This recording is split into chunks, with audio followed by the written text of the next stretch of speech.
how you can move from being an employee or a self-employed to being a big business owner or an investor. That's transitioning. How can you do that? Or you want to escape the rat race because you do not want to find yourself walking around the clock every single year in, year out, and when you're old, what happens? Then you're welcome back to this channel. If you've been following our series on Cash Flow Quadrant by Robert Kiyosaki, that is this book, you already know how powerful part 1 is of this book, on revealing to you the 4 ways in which people earn money today, isn't it? Either as an employee, a self-employed, a business owner, or an investor. If you're seeing me for the first time, my name is Mabel Franklin, but you can call me Timber. This is where we explore the world of personal finance and self-improvement through books. So if this is something you're interested in, do not forget to hit the subscribe button right now so you'd always see content whenever it comes up. Okay, so in today's video, we'll actually be delving into the part 2 of this book called The Cash Flow Quadrant by Robert Kiyosaki, where it goes even deeper in explaining to us what it really takes to leave the rat race and build lasting wealth. And trust me, it has nothing. When I say nothing, I mean nothing. It has nothing to do with just working harder. Do you know why I say that? A lot of persons who are employed, a lot of us who are employees, we feel like, okay, if I need more pay or more money or more check, what do? I get more jobs. Yes, I get more jobs, or I switch jobs. I move from this job, look for the next job that pays better. But come on, how long can we continue like that? We feel it's working harder, but it's telling us here that it doesn't take that. So listen, sit and chill, because today I'll be sharing with you, I'll be breaking down the points, the lessons from the part 2 of this book that is all about bringing out the best in you.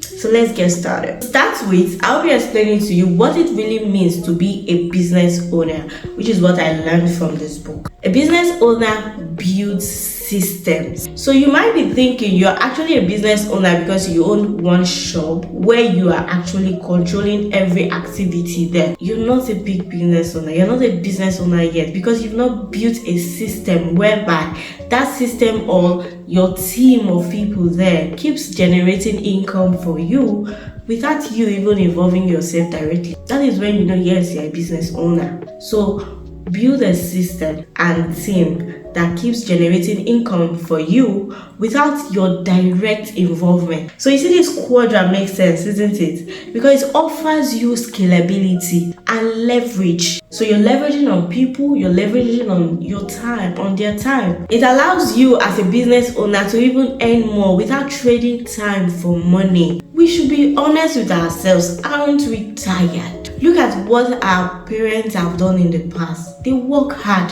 They are strong people. They work so hard, but hoping for pension when they retire. By the time they retire, nothing to write home about. They don't have money to take care of themselves when they are old. And you know, that is when they will need more money. When we are old is when we need more money, because we have a change of diet. We now have to start eating different food. Or you're now old, you have health challenges you need to manage with funds. You need those supplements to keep you going while you're old. Don't you need money for that? So it's important for us to come, sit down and pay attention. Be intentional. Be intentional. Don't just look at this video and pass. Think about every single word spoken in this video, every single point I share with you, because if we don't do it for ourselves, who will do it for us? If we don't sit down and start thinking differently, who will think differently for us? Tomorrow we'll complain about the system, we'll blame Buhari, we'll blame the system, we'll blame the president, we'll blame our boss, yes, for not promoting us or increasing our paycheck. Is that the solution? Robert said that is not the solution. Alright, let's end that. Let's move to the investor's part.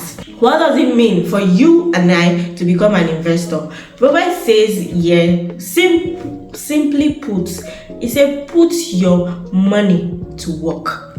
Whatever you're earning, you're an employee now. How many percentage are you keeping outside? How many of that money are you actually sending out to work for you? That is when you become an investor, when you're able to generate passive income through assets like real estate, stocks, bonds, treasury bills, cryptocurrency, and even businesses. You can actually invest in people's businesses, people you know, people you trust, people who are good at it, not amateur. It says that the key to success in this right quadrant, which has to do with being a business owner and an investor, is simply financial intelligence. Because a lot of you now might be saying, I don't have money to run a business. Running a business where you employ people requires money. But my dear, that is not the key to the success. That is what he says here. That the key to success in this right quadrant is simply you first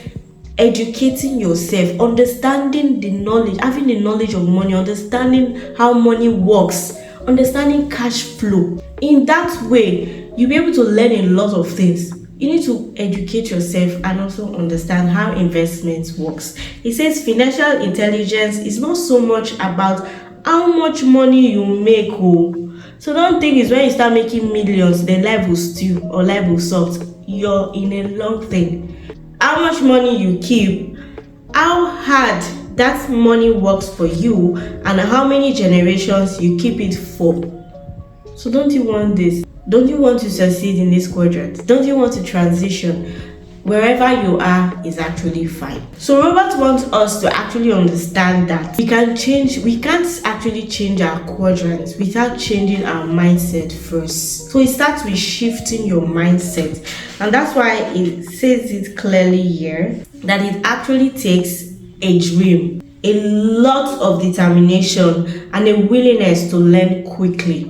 We have to change our core values. It starts with you and I. It starts with who you are and who you want to become before you can even succeed. Because being a business owner is not for the weak. It's not for the faint-hearted, or even an investor. Yes, it's not for the faint-hearted. It's not for those who are scared of losing their money. So the point is, we have to first of all change our mindset, change our core values. This means that you have to face your fears. We have to face our fears. We have to unlearn what the society has actually taught us over the years about money. We need to unlearn that. And we need to start investing in our personal growth. It starts from there. So don't think we're yet, Robert is yet to start telling us, okay, these are the things you must do now for you to move transition. It starts with you first. If you're an employee right now, it says that the reality is your boss job is not to make you rich. Your boss job is to make sure you get your paycheck, which is what you're working for. To make sure you get your paycheck. Because a lot of employees will say, wow, many persons have actually realized that the company they work with, the owner of the company just keep getting richer. But you doing the work, you're not going anywhere. All you do is collect your paycheck and keep paying bills, keep paying bills, keep paying bills. How long will you continue? So that's why it says it is your job to become rich. That's if you want to. Not everybody wants to be rich, right? So that's your choice. You make a decision now. You have to live with whatever decision you choose or you make right now. And that job begins the moment you receive your paycheck. Because they say if you have poor money management skills, then all the money in the world cannot save you. So you need, as an employee, you need to build that skill, your money management skill. If you have poor money management skill, we are going nowhere. That is just a simple truth. It says you need to learn how to budget your money wisely. You need to learn about the B and the I quadrant. That is the beginning of the whole matter. It says here that the only difference between a rich person and a poor person is what they do in their spare time. So aside from learning that skill, money management, when your money comes, your salary comes, what percentage do you put aside? Are you intentional about even improving yourself, growing your finances, managing your budgeting? You have to be serious with it. It takes discipline so much, except they on their own have that determination. So everybody needs to wake up. This is more like a wake-up call. This should be a wake-up call to each and every one of us to be intentional about our finances.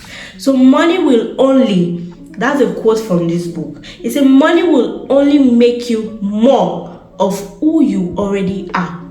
So if you are not yet the right person for that money, when money comes, oh God, it will disappear quickly. That is it. So the right side of the quadrant is not about working harder, Jackie. Okay, you know how to work harder. Because if you look at it, wheelbarrow pushers should be actually the richest people in the world if it's by working harder. Yes, because they work hard. So it's not about working harder, it's about thinking differently. It's about thinking differently, thinking smart. So let's look at the real world experience here. Think about a graphic designer or a graphic designer on the left side of the quadrant, that is a self-employed person. He works as a freelancer.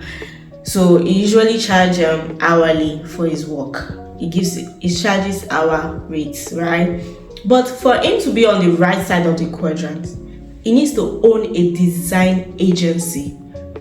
Or to be an investor, he needs to start investing in digital assets. That way, it keeps paying him. So to succeed in the B and I quadrant, we need to 1, learn to become a better leader. 2, learn how to manage risks. 3, understand cash flow. 4, be okay with failure and setbacks. In fact, embrace it. Embrace it as a teacher when it comes to failure and setback. Then 5, invest in your financial education constantly. Financial literacy is always speaking. So here is what most people will not tell us. What most people or the society will not tell you. The biggest obstacle to wealth isn't lack of money. It is fear. Yes, that is what is stopping us. We want security. We understand you need to keep that job. It is fine, keep your job, but while at it, do something. Start thinking of tomorrow. Do something. Start planning your exit from it. Because you will definitely exit from it. Would they not retire? Won't you retire? Or they might even sack you someday. So why busy with your job so much that you are not even busy with your own life? You are not minding your own business. That is how you mind your business. Start thinking of a business or a side hustle you can start doing. That eventually will start your income from that side hustle will now be bigger than what your job pays you. Then you can now sack them. You sack them and focus on your business because now the income there is making sense. Because it takes time to build. So start now, not tomorrow. It takes time to even build your money, save your money to the point of investing. So they said the best time to actually invest is 20 years ago. But the next best time is today. So no excuse. 10 naira, 50 naira, 1,000 naira, 2,000 naira, even 5,000 naira matters. You should not wait for the whole money. You shouldn't wait for it to have all the money in the world before you can start investing, or even before you can start saving. Okay, build that money, start saving it small. Build it. It's better you do something than you do nothing at all to get that into our head. That is the point I'm getting from this book. It's been an amazing journey. So you have to shift your mindset, your habits, and your identity. You need to overcome 1, the fear of losing money. 2, the fear of failure or the unknown. So ask yourself, as an employee, how much do I consciously put aside every single month to build my savings and to invest? Or what business can I start building as side hustle while you keep your job for a while now? Yeah, you have bills, you have living expenses to take care of. We're not saying leave your job now. That is not what Robert is telling us here at all. Don't get it twisted or don't get it me wrong. What Robert is just simply saying, while you are at that job or at the left side of the quadrant, start working towards transitioning eventually to the B side, to the right side of the quadrant. Start doing something daily that matters, that would eventually matter tomorrow. That is just the whole idea. Money language, like I shared in the previous video, is spend me wisely. Invest me on things that will reward me tomorrow. So you need to understand money language. You need to keep building yourself, keep growing your financial intelligence. So as self-employed, we have our fashion designers out there. We have the likes of consultants. We have our freelancers. Those are self-employed. We are self-employed. So as self-employed, are you looking for ways to actually turn that your business into a system where you then employ people, you employ more hands, you build a system where you won't have a manager, because you need a manager so that when you're away, they take care of the affairs in the company or the affairs of your business. Get capable hands to run your things. You need system of teams that can generate income without your direct involvement. Start thinking towards that direction. And how much of your money actually, or whatever income you make, do you keep aside monthly so as to build your savings for emergency funds or even for investing? So be sure to save, not to hoard your money. Save so that you look out for opportunities to invest. That is just all the points. That is just what it falls down into. Changing quadrants or transitioning from being an employee or self-employed to the right quadrants of being a business owner or an investor, it often starts with a change at your core value, a change of who you are, how you think, and how you look at the world. So here are my key takeaways from part 2 of this book. Let me share with you my key takeaways. Just to summarize all what I've been saying, or all the points I read from the part 2 of this book. All the points from the part 2 are actually valuable. But I just want to share with you key takeaways that actually resonated with me, and I feel you can start implementing now, and to encourage you to pick up this book and read. Buy this book, it's very important. Like, I highly recommend this book. If you must even start, you could start with the part 1 of this book, which is Rich Dad Poor Dad by Robert Kiyosaki. When you're done with that, then you can now start this. Or if you want to start with this now, no problem at all.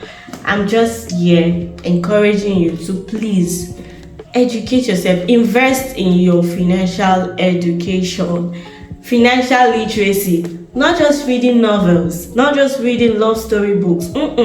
Also work hard to invest in your financial education. So here are my key takeaways for you. Number 1, build a business that requires a team of people. Remember, the goal of building a business is to build a system, not just building something that you would run alone for the rest of your life. So think of a business you can build that can generate income for you without your direct involvement. That is key towards financial freedom. It's as simple as that. Second key takeaway is invest in assets that can generate passive income for you. That can actually accelerate your wealth generation. Then thirdly, mindset comes before money. Don't get it twisted. Mindset comes before money. So you have to change. You have to change you. You have to change your belief system first before you can change your income. That is just the honest truth. Fourthly, invest in your education. We have books. You see, books, mentors, or real world experiences. Don't be scared of making that failure. Don't be scared of making that mistake. You say fail faster. Because even if you should fall, if you start something today and you fall, it's either you will fall, you will not go back to where you were, because you've gained something from it. You've learned from that experience, real world experience. I bet you'll be way better than who you were before. That is the honest truth. So these, you see, books, mentors, real world experiences are actually your training grounds. That is our training ground. So let's see how we can actually apply these lessons, these key takeaways in our lives. Think deeply about it. Apply them. I bet your 5 years of you, your 10 years, 20 years will be smiling at you. So part 2 of the cash flow quadrant is challenging you and I. We are all being challenged to step out of our comfort zone and into our power. It's not going to be easy. It's not easy, even as it is now, being wherever quadrant we are at the moment. Is it easy? It's not easy. So we're not guaranteeing you an easy journey into transitioning into this quadrant, but it is going to be worth it.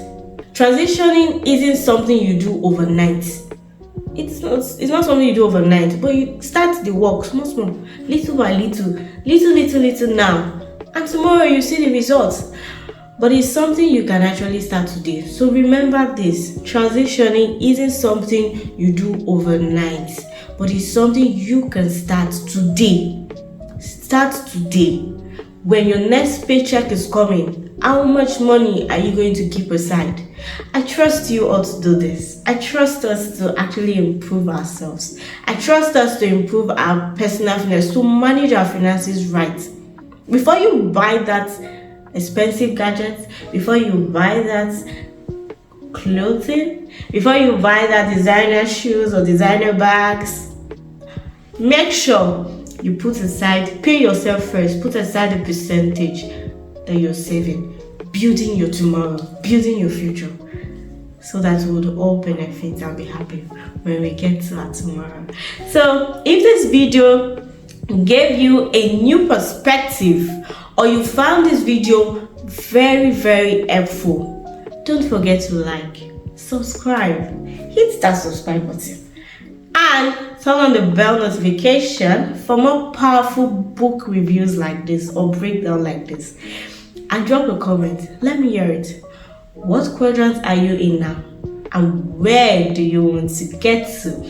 Or where do you want to be tomorrow? Where do you want to be? What is your next big move or goal? Let's talk about it in the comment section. I'll see you in the next video.